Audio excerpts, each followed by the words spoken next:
Baik, Assalamualaikum warahmatullahi wabarakatuh.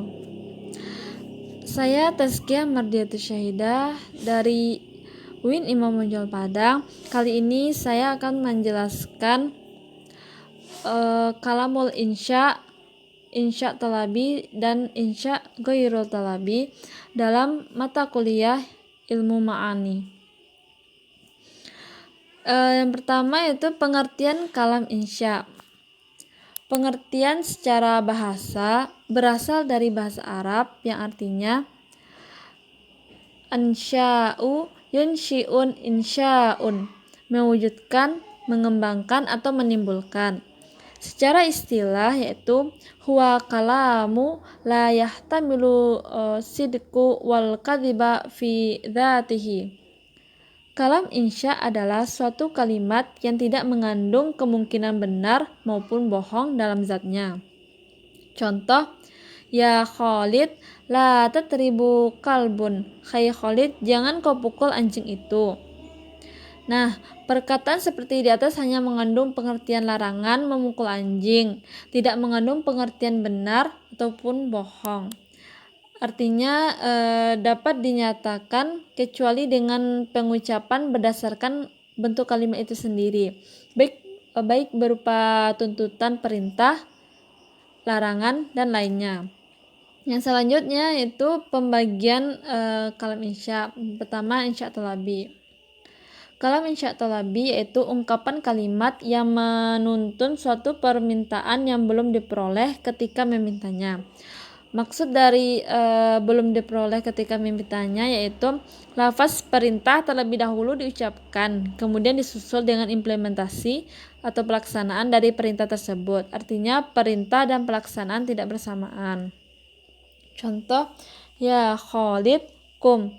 Hai Khalid, berdirilah. Khalid mendengar terlebih dahulu perintah berdiri, kemudian dia berdiri. Dia tidak berdiri sebelum ada perintah.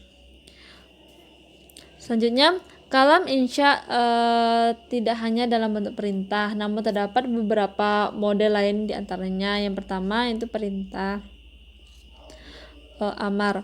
Amar yaitu meminta dengan agar terlaksananya suatu pekerjaan yang dilontarkan dari mutakalim kepada mukhatab atau lawan bicara dengan menggunakan kalimat yang mengandung kata perintah.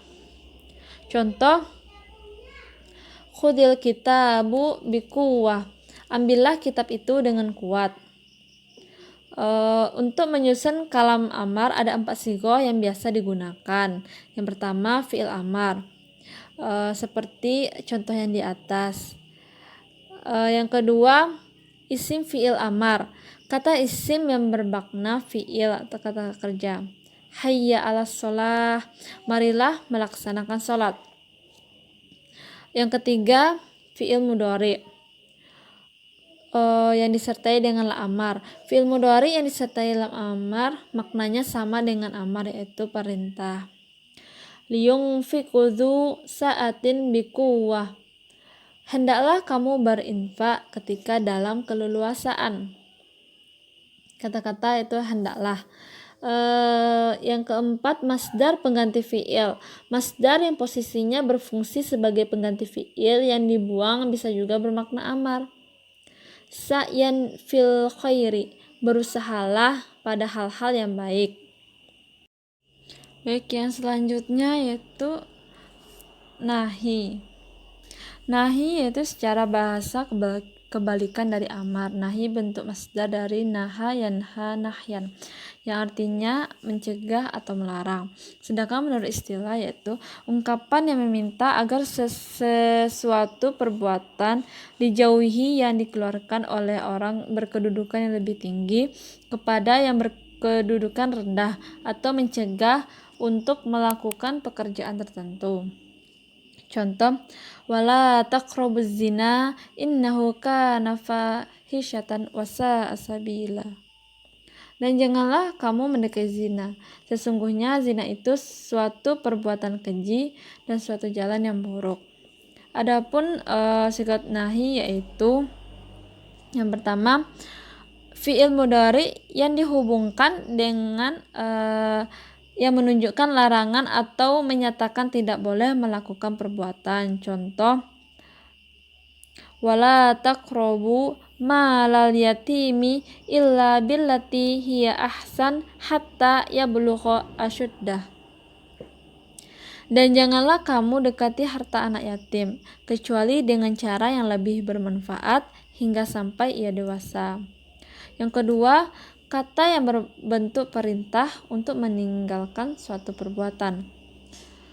Fajtanibur rijsa min awthani wajtanibu qaulaz zuri. Maka jauhilah olehmu berhala yang najis itu, dan jauhilah perkataan-perkataan dusta. Yang ketiga, menggunakan kata nahi itu sendiri dengan kalimat innallaha ya'muru lil adli wal ihsan wa ita'i dzil qurba wa yanha 'anil fahsya'i wal munkar wal baghi. Sesungguhnya Allah menyuruh kamu berlaku adil dan berbuat kebajikan, memberi kepada kaum kerabat, dan Allah melarang dari perbuatan keji, kemungkaran, dan permusuhan. Yang keempat, jumlah khobariyah, yaitu kalimat berita yang digunakan untuk menunjukkan larangan dengan cara pengharaman sesuatu atau menyatakan tidak halalnya sesuatu. Ya ayyuhallazina amanu la yahillu lakum an tarithun nisa'a karahan. Hai orang-orang yang beriman, tidak halal bagi kamu mempusakai wanita dengan jalan paksa. Adapun yang selanjutnya yaitu harapan atau atamanni. Cara bahasa berarti merancang atau merencanakan sesuatu dan ingin mendapatkannya. Sedangkan menurut istilah yaitu mengharapkan sesuatu yang mustahil terjadi. Kemustahilan tersebut secara alamiah memang mustahil atau dapat terjadi, tapi mendapatkannya tidak mungkin. Sebaliknya, jika yang diinginkan tersebut mungkin dicapai, itu dinamakan taraji atau raja. Adapun adat dalam tamanni, yang pertama itu adat asli laita, berfungsi untuk menyatakan harapan yang mustahil karena sangat jauh untuk mencapai harapan tersebut. Terkadang juga berfungsi untuk menunjukkan makna penyesalan. Ya laitana takhadas ma'a rasulan sabilan. Aduhai kiranya dulu aku mengambil jalan bersama Rasulullah.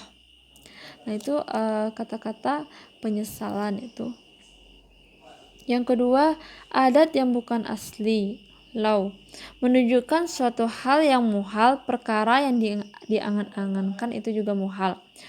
Lau kuntu sau'ayru bihauratan nari.